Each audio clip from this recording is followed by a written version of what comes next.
Et salut tout le monde, je suis sur ma chaîne Lorenzo High Tech, comme dans le titre. Aujourd'hui on va parler de Xiaomi, on va parler de leur toute nouvelle tablette premium, la Xiaomi Pad 5 Pro, la 12,4 pouces. Pourquoi je dis 12,4 pouces? Tout simplement ils avaient déjà sorti il y a quelques mois une Xiaomi Pad 5 Pro de 11 pouces. Là on est sur une autre version plus premium qui vient d'être juste annoncée, alors malheureusement que pour la Chine, pas pour le marché européen, mais je voulais quand même vous en parler parce qu'elle pourrait arriver sur le marché français. Mais avant de commencer la vidéo, si vous n'êtes toujours pas ma chaîne YouTube, abonnez-vous, elle est 100% high-tech. N'oubliez pas d'activer la petite cloche de notification pour être notifié lorsque je publie une vidéo. Et aussi à ma page Instagram Lorenzo High Tech, je sens des informations, des promotions, tout ça en story. Et maintenant, c'est parti. Du coup, commençons par les tarifs. Alors on commence à 430 €, on peut monter jusqu'à 630 € pour la version la plus musclée, c'est-à-dire avec le plus de RAM, le plus de stockage. Attention, c'est des prix chinois, si elle arrive sur le marché français, normalement elle devrait coûter un peu plus cher.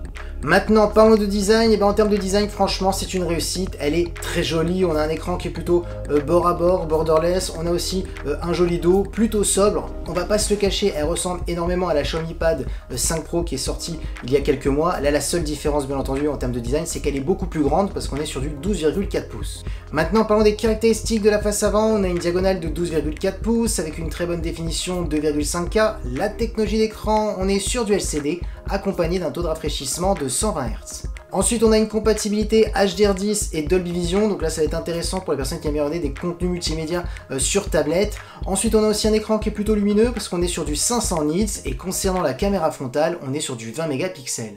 Du coup, franchement, il n'y a rien à dire, on est vraiment sur une très bonne tablette, on a un bon écran, on est sur du 120 Hz, donc intéressant pour faire du gaming, intéressant lorsque vous naviguez sur des pages web, vous aurez une très bonne fluidité grâce aux 120 Hz. Ensuite aussi, ce qui est intéressant, c'est la compatibilité HDR10 et Dolby Vision, pour regarder des séries, des films, on a les meilleurs HDR à bord de cette tablette, donc voilà, franchement, il n'y a rien à dire, on est vraiment sur une très bonne tablette.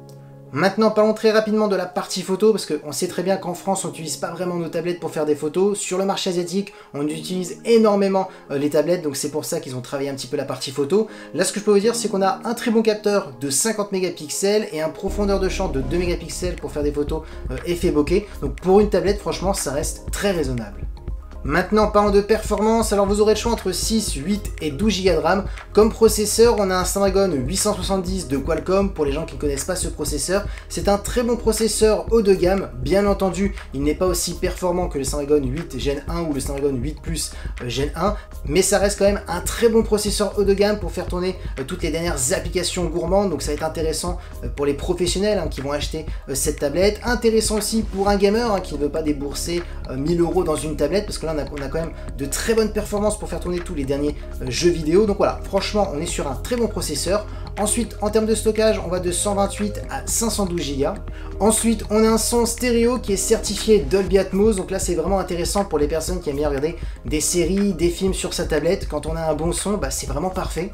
Concernant la batterie, on est sur une batterie de 10 000 mAh avec de la recharge rapide de 67 watts.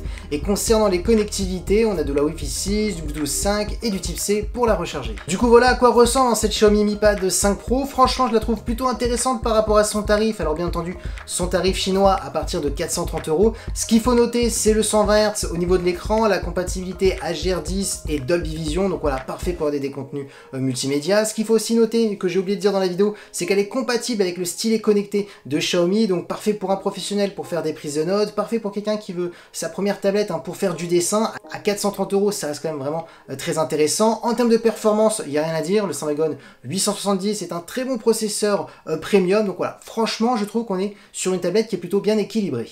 Du coup, dites-moi en commentaire si cette tablette vous intéresserait, si elle arriverait sur le marché français, et dites-moi quelles caractéristiques vous intéressent le plus sur cette tablette. Et maintenant, voilà, la vidéo est terminée. J'espère que la vidéo vous a plu. Si c'est le cas, n'oubliez pas le petit pouce like, de vous abonner sur cette chaîne YouTube et d'activer la petite cloche de notification pour être notifié lorsque je publie une vidéo. Et aussi à ma page Instagram Lorenzo High Tech, je sors des informations, des promotions, tout ça en story. Et maintenant, je vous dis à très bientôt.